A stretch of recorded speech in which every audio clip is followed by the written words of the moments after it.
2 or 3 years ago, started to become evident that our organization was having problems with visas. And so we've been discussing for a number of years what we might do. Last year, after waiting for a year for a visa, which was never granted, it became clear that we wouldn't be able to get a visa. So we came home in July of 2019 knowing that we couldn't return. And at that point, we started a process of searching for where we would move to next. One thing that we felt is that even though our ability to live there, at least for the time being, is over, our ministry there isn't. There's still a need for work, and we still have an ability to be a help and to be a ministry even if we're not physically there. Throughout the process of searching, we've been primarily looking for a location to live in, but really our ministry focus will continue to be there. So after quite a few different places we looked at, we decided on Bulgaria.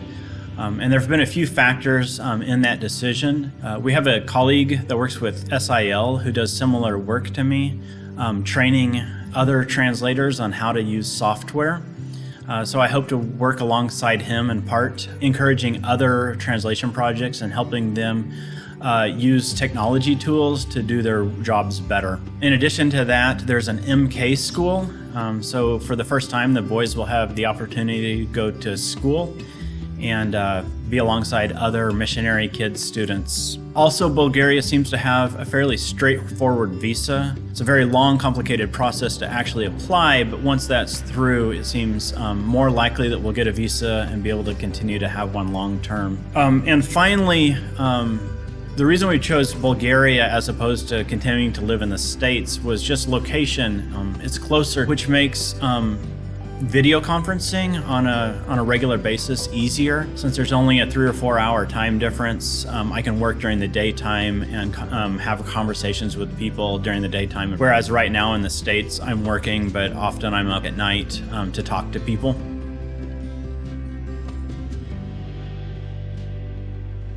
I have 2 roles that I've been working with. Translation is the primary role, but I've also been helping in finances. 6 or 7 years ago, our treasurer for our organization retired, and I took over his position.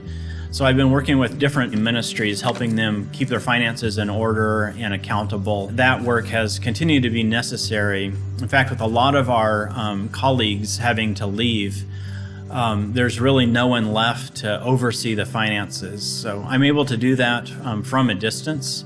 And I'm continuing to do that at this time. There's been a lot of problems in the finances over the past year.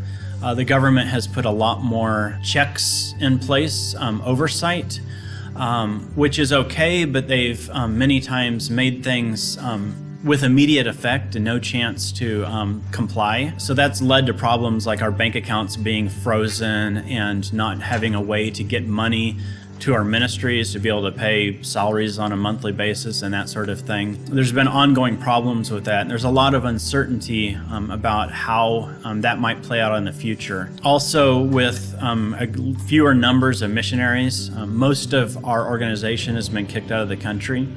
So with fewer numbers of missionaries, there's uncertainty about the future of many of our projects, whether they can continue under national leadership or whether they'll need to be closed down. On the translation side of things, we're in the process right at this moment of publishing 6 books of the New Testament.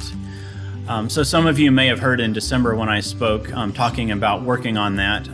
We've been delayed, and so we were hoping to send proofs to the printer in January, but because of the delay, I'm actually in the next week starting on putting together those proofs, typesetting, and sending that to the printer so that it can be distributed. We also, over the next year and a half, hope to finish the rest of the New Testament. So even though we're currently only 6 books in and have 21 books to go, the 6 books we've done actually represent 2/3 of the New Testament. Drafting and much work has been done on the rest of the 1/3. So we're hoping by the end of 2021 to have the rest of the New Testament published and ready for use.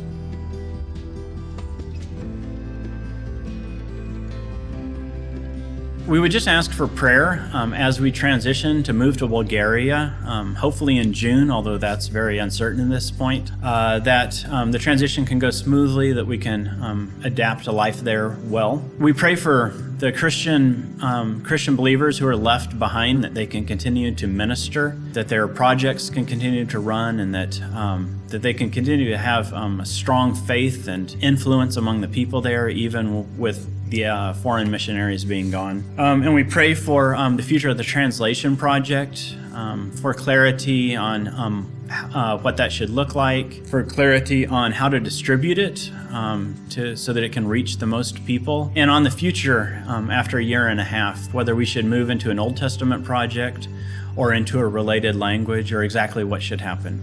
So we thank you for your support, for your interest in our work, and for your prayers for us.